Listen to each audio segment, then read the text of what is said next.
Hi, my name is Kayla. And I'm Hannah. And this is Read Laed Weewinik, a YVC Library podcast. Don't mind the background noise. Our laptop is a little, on the fritz. It might not even be background noise, honestly. Hopefully not. Kayla just seems like she's losing it. Oh, yeah, I'm losing it. Something from the background noise? Nothing. The book we'll be talking about today is Last Night at the Telegraph Club. It has been on my reading list forever, and it did not disappoint. So if you're ready for this cute, queer romance and some tears, then let's get started. Alright, so when you first started reading the book, what did you, kind of expect the story to go? Where did you think? You know what I mean? I don't know. I was hopeful that someone was going to find an identity in the LGBTQ plus community. Yeah, I was like, I wonder how this is going to go. And I was kind of expecting it to stretch out a little bit more, to be honest. If that makes sense. Yeah. Like at the romance part. It's not like the book, it was too short or something. It's just me being weird, I think. But I was really happy with, the book overall. You know what I mean? Okay, how historically accurate do you think it was? I know this is a period piece, back in the 50s. I feel like it had that, good touch of, historical accuracy, and then it did have, the touch of modern writing from, the modern narrator. Yeah, I think it was really good. I didn't know how I didn't know how I would feel reading a book that was placed in the 50s, considering the 50s. And how, kind of sucky they were, especially for women. Yeah, it's just the thought. I'm like, ooh, icky, ooh, 50s, ew. Speaking of the 50s, did you know that male impersonators were even, a thing in such early times? I actually asked my dad about it. He was born in the 60s. Oh? Actually, the 60s. Yeah. 1960. So he informed me a little bit about it. Yeah? And it was, crazy that everyone kind of had that idea, because you couldn't just hide yourself, you know what I mean? Yeah, I had no idea.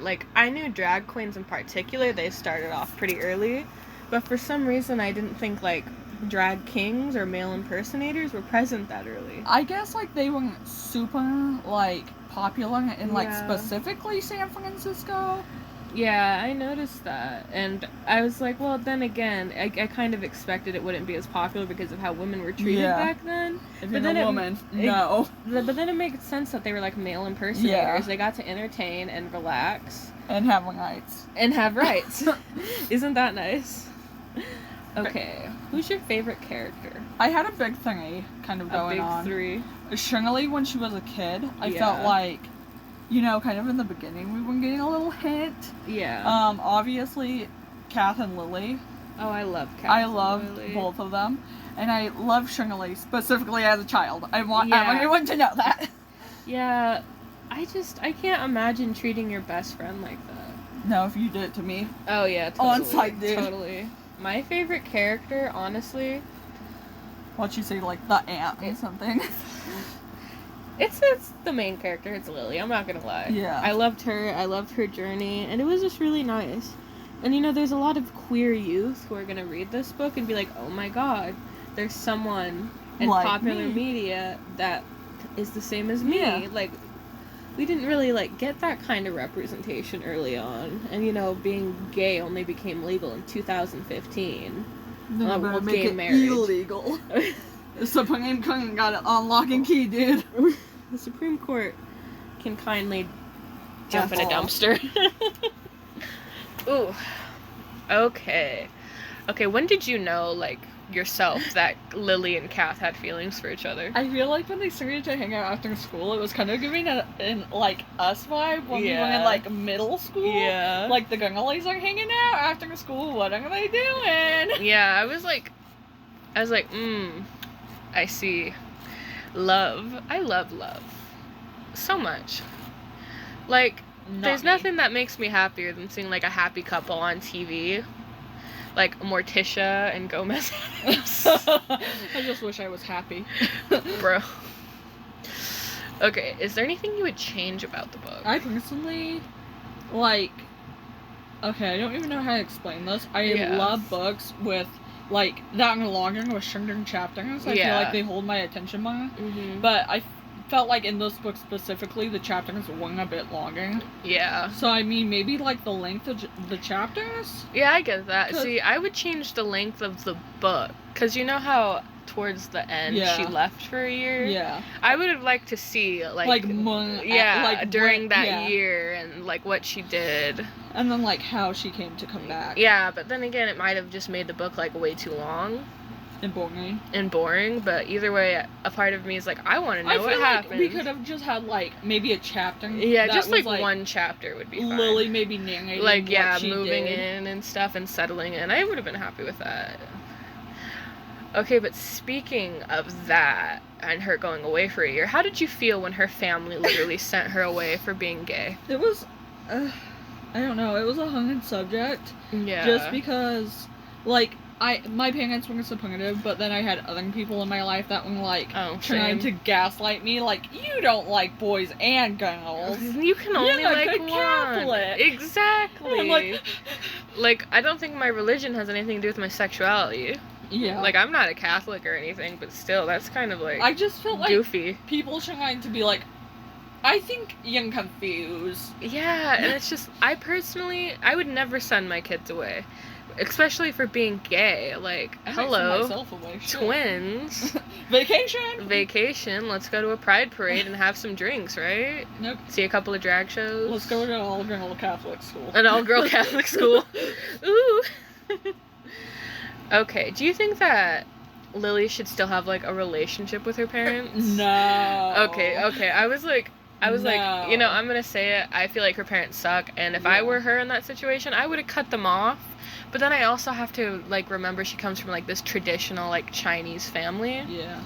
But then again, I'm like, even if you're, like, a traditional and, like, person, you shouldn't send your kids away for liking chicks or guys or whatever they're into. I think as a parent, you have to learn to be accepting, and if you can't be accepting, you shouldn't be a parent. Exactly. Like, there is nothing in the world that would change me loving my kid if I had one.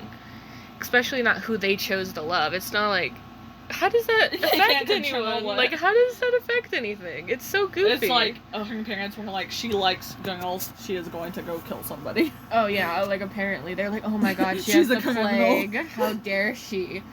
Ooh. Okay, but, like, now let's get into, like, the kind of, like, gossip. What were your thoughts on Shirley and her relationship with Lily in the book? I feel like in the beginning it was super sweet. It was like besties. Besties will do anything for each other. And then like Shirley kind of... Shirley was just like... And the thing is, she was like, oh my god, you're gay, how dare you? But she was sleeping with a communist. Yeah, no kidding. It's like, how do you... And lying to her best friend about it. How do you put yourself on a higher pedestal when you are doing something bad too? Like, the thing is, it's not even bad being gay, but I get what you're saying. I meant like like... But imagine, like, your friend's dad is in trouble of getting sent away because of the communists. And she's sleeping with him. And she's sleeping with him. Like, come on. Like, that's... Do better. Like, how I can't understand how she was mad at Lily when she was literally risking her families. Like, both of their families. Yeah, no It was, kidding. like, absolutely ridiculous to me. Like, girl, check your priorities and go to therapy. That's all I have to say. Okay, so let's talk about, like, more about, like, the actual Telegraph Club. Yeah. I was obsessed from the second we, like, got the scene in. It was like, oh, this sultry place full of smoke and liquor and women, and I was like, geez. And it was, like, so, like, descriptive of what it looked like. I could imagine myself in there. And I really loved that. I was like, ooh. I'm not gonna lie, though, I did not expect Kath to get arrested. Yeah, me either. I was like, oh, there's no way. She would have slipped out, right? I felt like that was such a wrench in the book that they threw at us. Like, why arrest a minor for being at a gay club? Come on. It was, like, so lame. And the thing is, they were paying off people so they could keep the club open, and they're like, actually, we don't want that anymore. We've decided we're tired of free money. Like, all you have to do is let people exist, and you're like, nah. How about no? Okay, but, like, I know we said that she shouldn't forgive her parents, but would you forgive your parents if that happened? I think, honestly, no. But then, I feel like her parents just, like, miss the monk. That's true. And honestly, if my parents were like that, not my parents anymore. Honestly, thought my dad was gonna be like, ooh, icky, ooh, because he grew up like religiously Catholic, and then he's like, ally. Yeah, because like when we were younger, he was religiously like, if I had money, I'm going to a Catholic school, and Jesus. I'm like, not all girls' school, please, Dad. Please, no, not there, anywhere but there. No, but my dad is very supportive. And as he should be. Wish I could say the same with my dad. That would be nice. But both of my parents are supportive. I should have mentioned that, not just my dad. Oh yeah, no, it's like your mom just hates my mom to the woofs. Right, like, oh yeah, Hannah, ew. Girl, ew. What was your favorite scene in the book? I already know my favorite.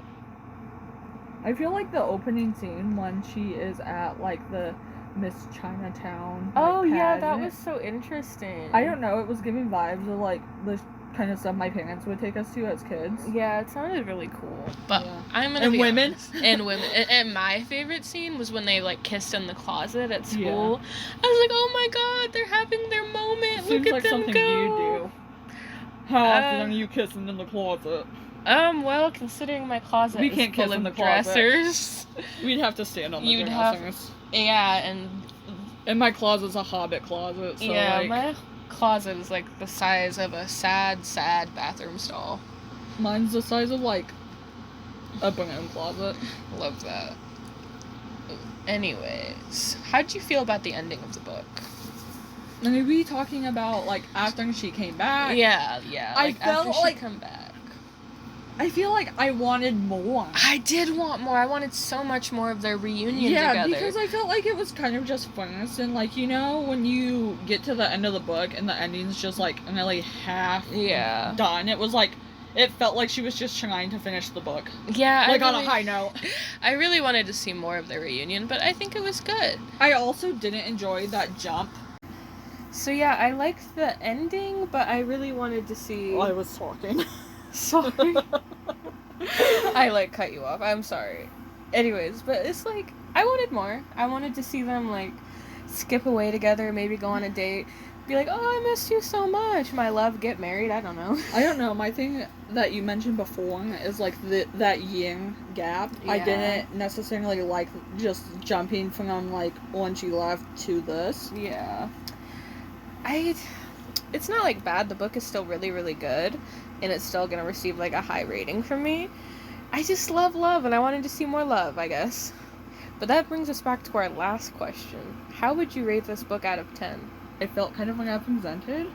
Just a bit. I loved the book. I'd give it maybe, like, 8.5. I also loved it. I'd give it a 9. Okay, so we had, like, similar. Yeah, if it was, just like a little more drawn out. She's like, if I got that yin gap, it'd be a 10. Yeah, if I got that year gap, it would be a 10. I know it. Yeah. I bet you guys get so sick and tired of us. I mean, I'm sure they do. Yeah. Our 5 listeners. They're like, huh? We're like besties, guys. Oh, yeah. Anyways, I think that wraps up our episode. Young computers. My computer needs to go and get fixed. And college starts soon, so, you know. Anyways, have a good day, guys. We love you. We hope you enjoyed the episode. Remember to register to vote. There's going to be an event at the college coming up pretty soon if you need help with that. So, you know, check out the YBC site and look for the date. Did you know you don't actually have to have a Washington State ID to vote? You could do it with your social security number, so I don't want to hear any excuses. Get them, Hannah. Okay, bye for real this time. We love you. See you later, alligators.